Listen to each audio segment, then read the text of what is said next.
Hi all, welcome to Blasters arena. All India football ഫെഡറേഷൻ്റെ അണ്ടർ-17 youth league ഇപ്പോൾ പുരോഗമിച്ചു കൊണ്ടിരിക്കുകയാണ്. നമുക്കറിയാം, ഓരോ റീജിയണൽ ആയിക്കൊണ്ടാണ് ഗ്രൂപ്പ് ഘട്ട മത്സരങ്ങൾ നടക്കുക.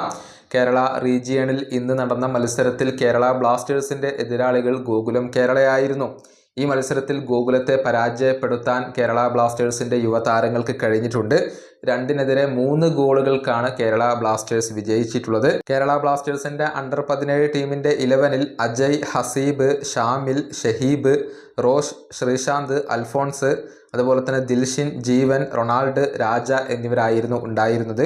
ഷാമിലായിരുന്നു ഈ മത്സരത്തിലെ ക്യാപ്റ്റൻ സ്ഥാനം വഹിച്ചിരുന്നത്. അങ്ങനെയാണ് 2-3 ഗോളുകൾക്ക് ഗോകുലം കേരളയുടെ അണ്ടർ-17 ടീമിനെ കേരള ബ്ലാസ്റ്റേഴ്സ് പരാജയപ്പെടുത്തിയിട്ടുള്ളത്.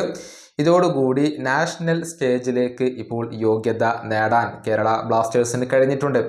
ഈ ഒരു ലീഗിൻ്റെ ഫോർമാറ്റ് നമുക്കെല്ലാവർക്കും അറിയാവുന്നതാണ്. അതായത് ഇന്ത്യയിലെ ഏകദേശം 71ഓളം ഫുട്ബോൾ ക്ലബ്ബുകളും അക്കാദമികളുമാണ് ഈ ഒരു അണ്ടർ-17 യൂത്ത് ലീഗിൽ മാറ്റുരക്കുന്നത്.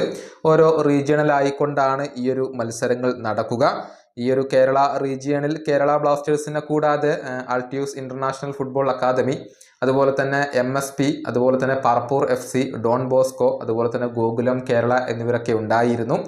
അതോടൊപ്പമാണ് കേരള ബ്ലാസ്റ്റേഴ്സ് കളിച്ചിരുന്നത്. ആദ്യത്തെ 4 മത്സരങ്ങളിൽ നിന്ന് 2 വിജയങ്ങളും 1 സമനിലയും ഒക്കെ സ്വന്തമാക്കാൻ കേരള ബ്ലാസ്റ്റേഴ്സിന് കഴിഞ്ഞിരുന്നു. അതിന് പിന്നാലെയാണ് ഗോകുലം കേരളയെ ബ്ലാസ്റ്റേഴ്സ് ഇപ്പോൾ പരാജയപ്പെടുത്തിയിട്ടുള്ളത്. അങ്ങനെ ടേബിൾ ടോപ്പർമാരായിക്കൊണ്ടാണ് കേരള ബ്ലാസ്റ്റേഴ്സ് ഇപ്പോൾ നാഷണൽ സ്റ്റേജിലേക്ക് യോഗ്യത കരസ്ഥമാക്കിയിട്ടുള്ളത്.